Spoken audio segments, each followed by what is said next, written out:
Colombia की सड़कों पर खून था, बॉम्ब ब्लास्ट आम बात हो चुकी थी और इस सब के पीछे एक नाम था, Pablo Escobar.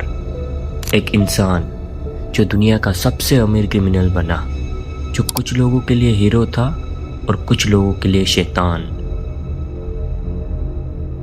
Pablo Emilio Escobar गैविरिया का जन्म 1949 में रियो नेग्रो कोलंबिया में हुआ। उनका परिवार मिडिल क्लास था, ना बहुत अमीर और ना बहुत गरीब। लेकिन पाब्लो का सपना सिंपल नहीं था, वो बिलियनर बनना चाहता था। टीनेज में ही पेटी क्राइम्स शुरू हो गए, fake diplomas, smuggling cigarettes, car theft. वो समझ चुका था पावर पैसे से आती है। 1970s में अमेरिका में कोकेन का क्रेज बढ़ रहा था, डिमांड स्काई हाई थी। एस्कोबार ने मेडेलिन कार्टेल बनाया। उसने प्रोडक्शन, ट्रांसपोर्ट और डिस्ट्रीब्यूशन का पूरा नेटवर्क कंट्रोल किया। हर हफ्ते टन्स ऑफ कोकेन यूएस से पहुंच रहा था।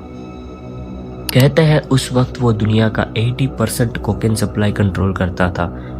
उसकी एस्टिमेटेड नेटवर्थ बिलियंस में थी। इतना पैसा कि रबर बैंड्स खरीदने में ही हजारों डॉलर लग जाते थे, सिर्फ कैश बंडर करने के लिए। यहाँ स्टोरी इंटरेस्टिंग हो जाती है। एस्कोबार ने कोलंबिया के गरीब एरियाज में घर बनवाए, फुटबॉल ग्राउंड्स बनवाए, कैश डोनेट किया। गरीब लोग उसे डॉन पैब्लो कहते थे। उनके लिए वो मैसिहा था। लेकिन ये जेनरोसिटी एक शील्ड भी थी। वो पब्लिक सपोर्ट खरीद रहा था।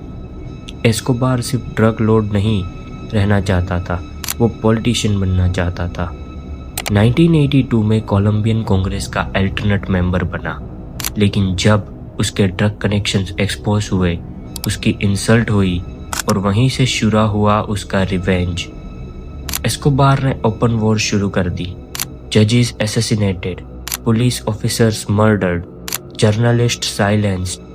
1989 में एक कॉमर्शियल एयरप्लेन बॉम्बिंग हुई।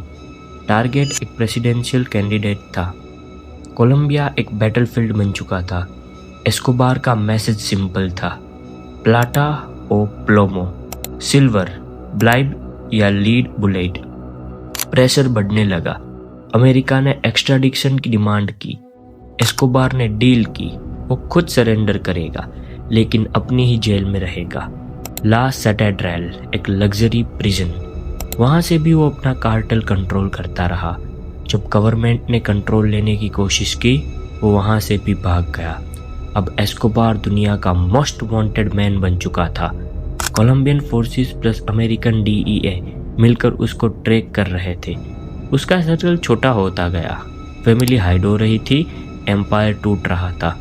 2 दिसंबर 1993 मेडेलिन में एक रूफटॉप पर एनकाउंटर हुआ, गन शॉट्स, और पाब्लो एस्कोबार गिर गया। ऑफिशियल वर्जन, पुलिस ने मारा। कुछ लोग कहते हैं उसने खुद को शूट किया। कोलंबिया में वायलेंस कम नहीं हुआ, सिर्फ पावर शिफ्ट हुई। आज भी कुछ लोग उसे हीरो मानते हैं, कुछ उसे टेररिस्ट। लेकिन एक बात तो क्लियर है, उसने एक देश को हिला दिया और दुनिया को दिखाया कि पैसा और पावर जब लिमिट क्रॉस कर जाए तो सिस्टम भी टूट सकता है। पाब्लो एस्कोबार एक नाम जो सिर्फ क्राइम नहीं, एक एरा रिप्रेजेंट करता है। वो एक आदमी था, लेकिन उसकी कहानी एक वॉर थी। हीरो या विलन, ये डिसीजन आप पर छोड़ते हैं।